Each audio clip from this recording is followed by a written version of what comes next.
So in chapter 1, we begin with the role of the financial manager.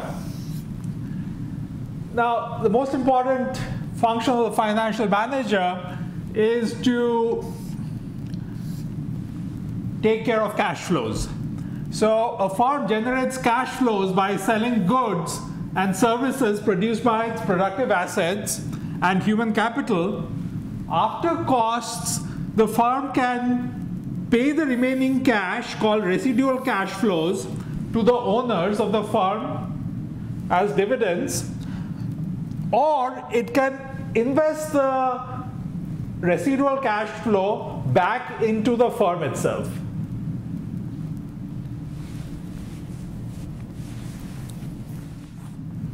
A firm faces three fundamental decisions. It has to answer three questions. The first one is capital budgeting decision. The second is the financing decision. And the third is the working capital management decision. So in the capital budgeting decision, what the firm has to decide is which assets to buy, which projects to work on, which particular industries to enter, which products to manufacture. So what it looks at is, and we shall study this later, it's a very simple idea. What it looks at is how much it has to put in. So what is the cost of the project, and compare that with how much it gets back from the project. And when we do it in detail, it will be called net present value. The second decision is a financing decision, and this is how does the firm finance itself? Does it sell equity? Does it sell debt? Does it take a bank loan? And that is also called the capital structure decision.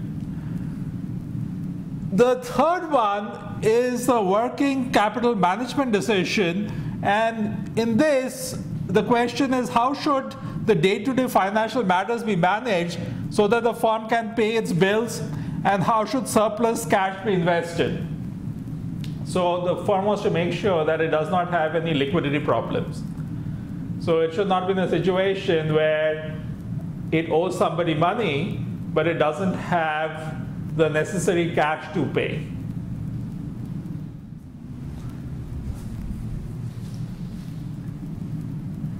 We next look at the different forms of business organizations. The most basic form is a sole proprietorship. So if you had some money in the bank and you had this wonderful idea and you did not want to deal with any kind of investors or anything, and you just went and used your money to start producing whatever, and it sold a lot, you'd be a sole proprietor. Now, there are some things about this form that which are important. There is no distinction between personal and business income for a sole proprietor. So any income that you have is just going to be taxed at your, it's just going to be added to your other income and taxed as personal income. Now, so all business income is taxed as personal income. The sole proprietor is also responsible for paying all the firm's bills and has unlimited liability for business debts and other obligations of the firm. So what this means is that if the firm takes on any debt and then it goes bankrupt, let's say, then the creditors can actually come after the sole proprietor's personal assets, for example, bank accounts which the proprietor may have. So there is no distinction between the firm and the sole proprietor. Stop.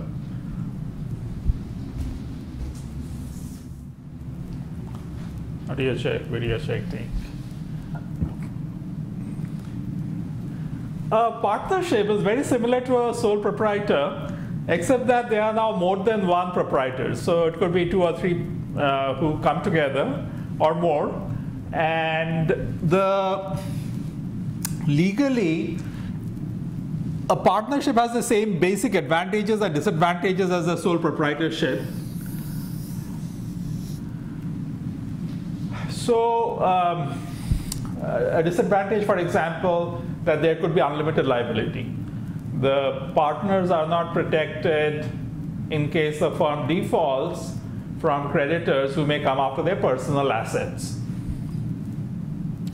Now, when the transfer of ownership takes place, the partnership is terminated and a new partnership is formed. So after sole proprietorships and partnerships, we come to the third form of a business organization, and that is a corporation. Now, corporations are legal entities authorized under a state charter. The owners of the corporation are its stockholders and shareholders. Now, the major advantage of corporations is that it allows for distributed ownership. What that also does is distributed ownership is only possible if there is limited liability. So if you want to start a corporation and you just go to the public and you raise capital, then individual shareholders will want a limit to the amount of risk they are taking on. They will not want that if the corporation goes bankrupt and has debt, that they should have any liability for it. So by law, a corporation is made possible by the stockholders having limited liability. What limited liability really means is that the maximum they can lose is the money they have spent to buy the equity of the firm. So that's the advantage of corporation. The major disadvantage is double taxation. Now, what double taxation, here it means is that whatever income the corporation has, it gets taxed first, and then whatever is left, if the firm then pays that as dividend to the equity holders, then the equity holders pay taxes again on it. So that income gets taxed at two levels, one at the corporate level and then at the personal level. So that is the major disadvantage of corporations. So here are some more forms of business organizations. These are hybrid forms. The first one is a LLP. An LLP is a limited liability partnership. So the partners have limited liability for the debt of the firm. Now you may think that, okay, why is it that some partnerships will have unlimited liability and some have limited liability? Well, the point also is that when anybody lends money to a firm, they will know whether it's a limited liability or an unlimited liability. And they will accordingly make the decision whether to loan the money or not and at what interest rate to charge. Of course, if somebody is lending me money and I say I have unlimited liability, they are more likely to lend me the money and also charge a lower interest rate than if I say I have only limited liability. The other form, hybrid forms, are limited liability companies, also called LLCs, and professional corporations. Next, we look at the management of firms, and at the top is the CEO, who has the ultimate management responsibility and decision-making power. The CEO reports directly to the board of directors, who are supposed to be representatives of the shareholders. The chief financial officer, the CFO, has responsibility for seeing that the best possible financial analysis is presented to the CEO, along with unbiased recommendations.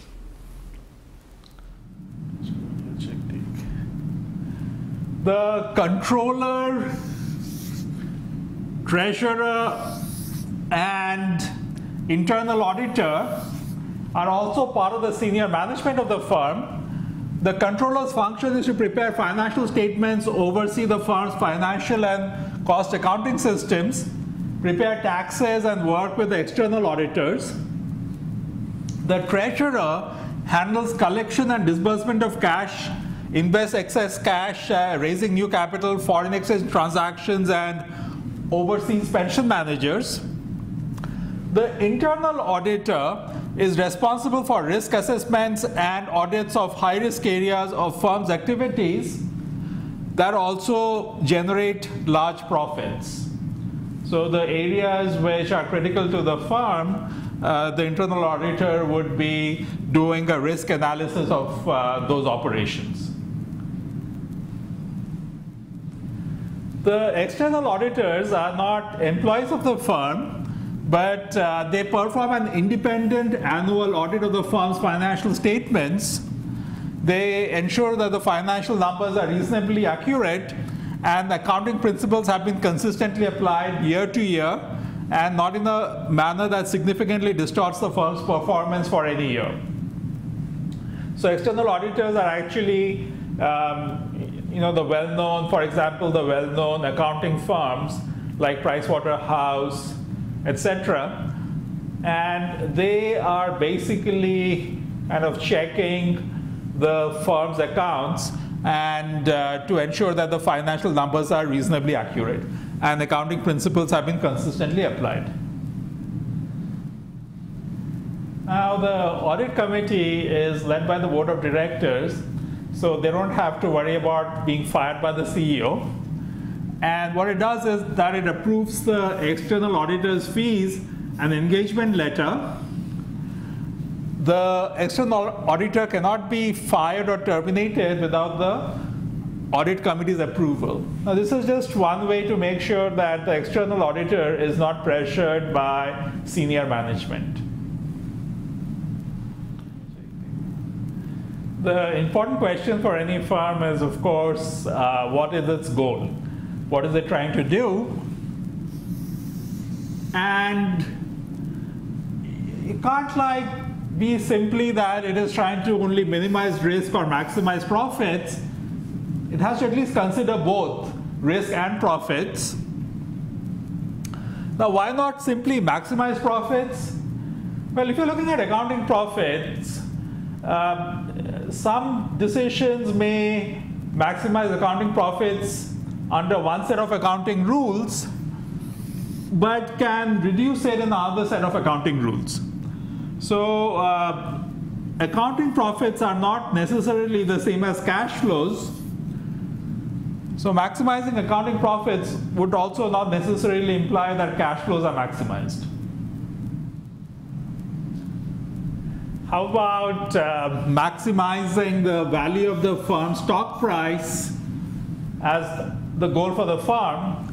Well, when analysts and investors determine the value of a firm's stock, these are the things they consider: the size of expected cash flows, the timing of the cash flows, riskiness of cash flows. So stock price is more comprehensive than just looking at one particular aspect, just looking at risk or just looking at profits. In comparison, stock price is more comprehensive and it overcomes all the cash flow related objections that we have raised with regard to profit maximizing as a goal. So maximizing the value of the firm's stock price is a better goal for the firm than simply maximizing profits or minimizing risk. Now that we've decided that maximizing the stock price is a reasonable goal for the management, the natural question is, can management decisions actually affect stock prices? And the answer is yes. Management decisions can affect stock prices because management makes decisions when executing a firm's strategies that affect the firm's cash flows. So, if the management gets into a good product area which generates large cash flows and profits in the future, then accordingly the stock price will also increase. In large corporations, we have a separation of ownership and control. Now, what does that mean? What it means is that you look at corporations, and ownership is actually of the shareholders. So the shareholders are supposed to own the firm. However, the firm is run, it is controlled by the senior management of the firm. So ownership is spread over a huge number of shareholders, especially if the firm is large. The firm's owners may have effectively little control over the management. So for example, like consider Hewlett-Packard. And Hewlett-Packard probably has like millions of shareholders. If you like go down and look at all the pension funds which own Hewlett-Packard stock, etc. However, for individual shareholders, it does not make much sense to go and agitate and try to have the firm run better, because the impact of individual actions is very little. So the firm's owners, who are the shareholders, effectively have little control over the management, and management may make decisions that benefit their self-interest, their own interest, rather than those of stockholders. And this is actually called agency conflicts. The agency issue basically says that when the owner is not the one taking the actions, instead there is an agent. And the agent is supposed to be acting on behalf of the owner, but if the owner does not have effective control, or even information, good information about what the agent is actually doing, then the agent could be acting in her own interests rather than the interests of the owner. So an agency relationship is when there is a principal and an agent. And the principal hires someone else called the agent to perform some service or represent the principal's interests. And the principal-agent problem is that there may not be a way for the principal to perfectly monitor the agent, to know what the agent has done, to prove what the agent has done. So that could lead to the agent acting in her own interests rather than the principal's interests. And of course, in our discussion here, the context is the stockholders who own the firm, who are the principals, hiring the agents who are senior management to run the firm on their behalf. So in corporations, we have the possibility of this principal-agent problem, where the managers have the opportunity to use the firm for their own benefit rather than working for the principals. And what would the principals here, who are the shareholders, really want? Well, they just want a higher stock price.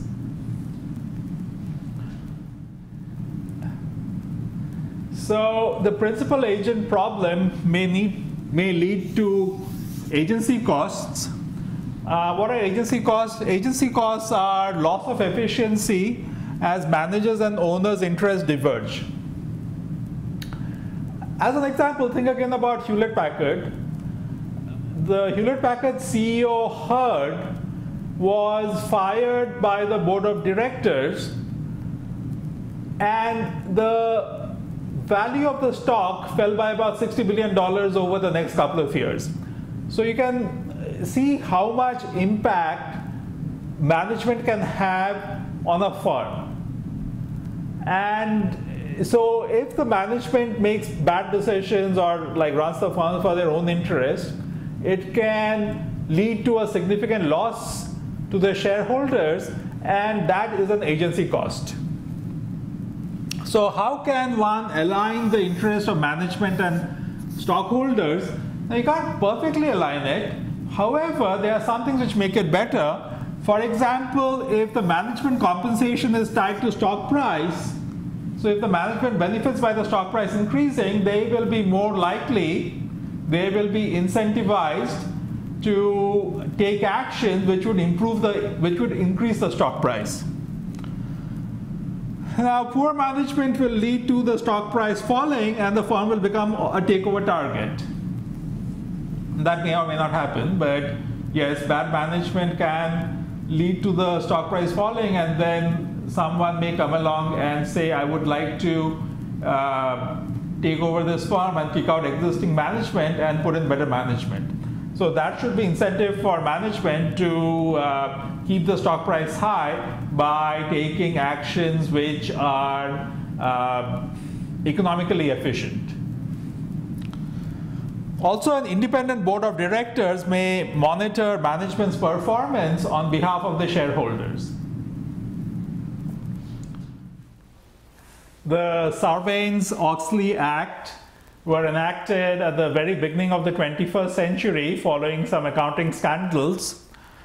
And what they try to do, and other regulatory reforms, what they try to do is have greater board independence, greater internal accounting controls and compliance programs, also ethics programs, and an increase in the audit committee's oversight powers. So these were all attempts to make the accounting and the running of the firm more honest and more ethical. Ethics are very important for every business. Now, business ethics are basically what actions are right and what actions are wrong, like ethics in any other area of life. So business ethics are not different. They are, you can appeal to traditions of morality, which are also very relevant to business and financial markets, because corruption, which is a form of dishonesty, creates economic inefficiencies, inhibits growth of capital markets, and slows the country's rate of economic growth. So from an economic point of view, ethics are important.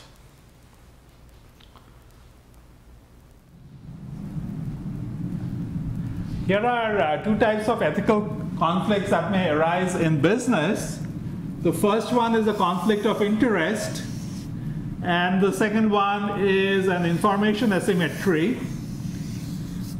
In a conflict of interest, what happens is that there is a conflict between a person's personal or institutional gain, or like the institution that the person works for, so that institution's gain, and the obligation to serve the interest of another party.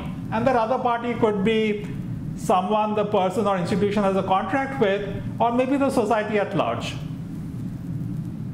In information asymmetry, one party in a business transaction has information that is not available to other parties in the transaction. And sometimes working or using this to advantage is illegal. For example, when you have stock trading, it is illegal to use non-public information. It is illegal to use non-public information for trading purposes.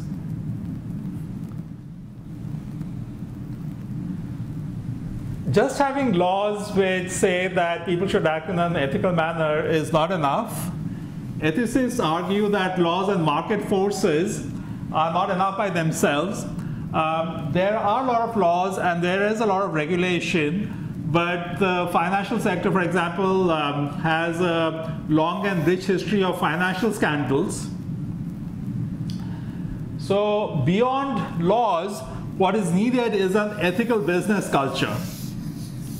And an ethical business culture means that people have a set of principles that help them identify moral issues and then make ethical judgments without being told what to do. Finally, in recent times, the